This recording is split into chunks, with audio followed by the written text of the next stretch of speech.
Recovery seems to be a never-ending exercise in flood-ravaged eastern Kentucky.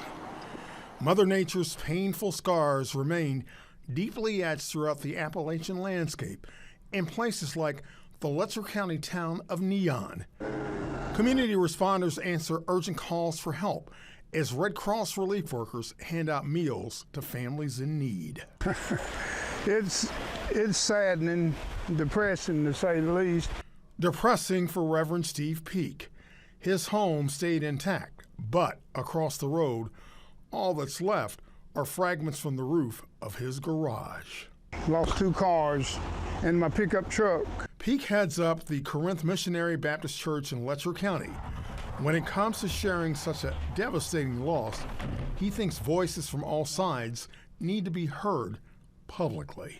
I think so, and the reason being is the minorities are missing in the county. In Letcher County, I would say we have 20 blacks.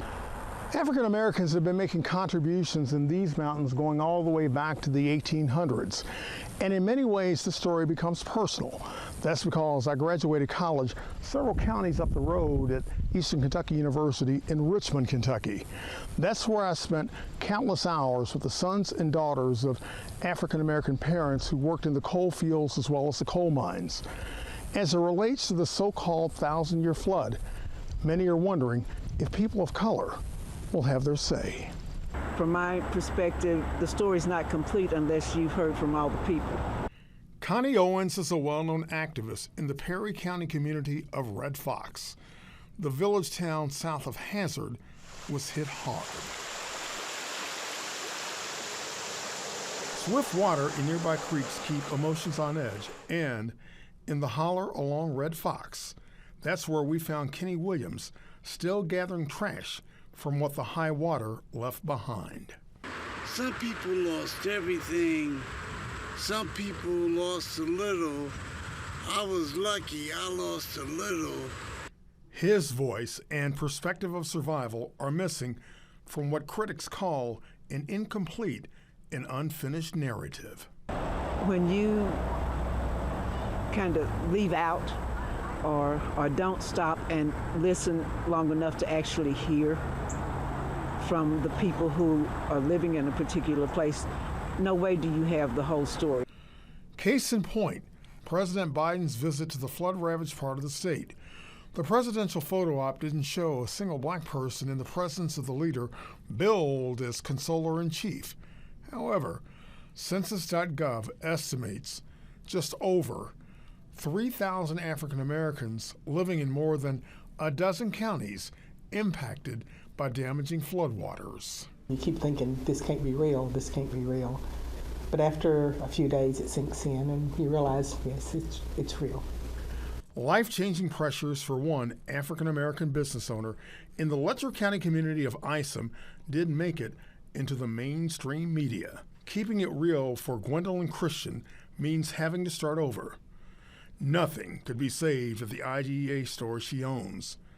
Kristen began working here as an employee in 1973 and bought the business years later. Spoiled merchandise in the parking lot reveals a total loss. It really hurt me because I know that is the end of something that I've worked so hard for and something that I was so proud of. But you just look forward, buy some new, and keep going. Not far from the store, Reverend Peak's church remains a place of history in Letcher County.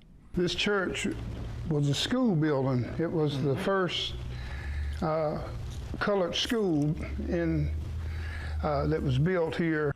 The pastor holds on to past memories during a period when African American miners made a big part of the rank and file at a time coal was king here. In this devastated community, he's hoping more diverse voices like his will be acknowledged. When the floods come, when the hurricanes come, they don't discriminate. I mean, they're rich or poor, black or white, red, yellow, green, it doesn't matter when things happen. And I believe this allows us to realize that, hey, we don't have so much differences. Our Steve Crump joins us here in studio. It has been a brutal year for the state of Kentucky, the floods, the tornadoes that I know you covered there as well. So Gwen there, she owns the grocery store in town. It's demolished basically. What's to become of her and her store? Tough times, tough story. Yeah. In that regard, she was telling me that she's going to go to the SBA and try to get a small business loan, to reopen hopefully by January. But, we've done plenty of stories over the years, Jamie, on urban food deserts. Right. This is now a rural food desert because she said the closest grocery store to her store is 12 miles away.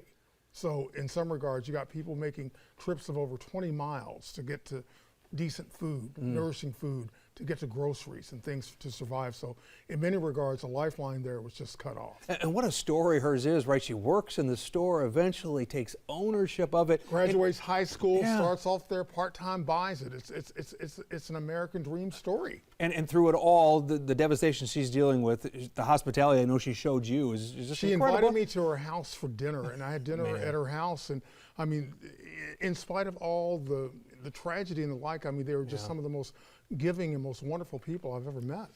You pointed out there, President Biden visited. No people of color seemingly in the crowd anywhere. Describe a little bit about how this works when a president is visiting. I know you've been like at ground zero when Biden's been there and stuff like that. How is that done? How is that set up? You and I have covered enough presidential visits over the year, Jamie. And I guess what I'm trying to say is when you have the folks on the ground, and this becomes a bit of a cluster decision from the standpoint of where you end up having folks from FEMA, you have Governor Beshear's office up there, you have the White House. So the question is, how do you get everybody to assemble for what's going to be the perfect photo op?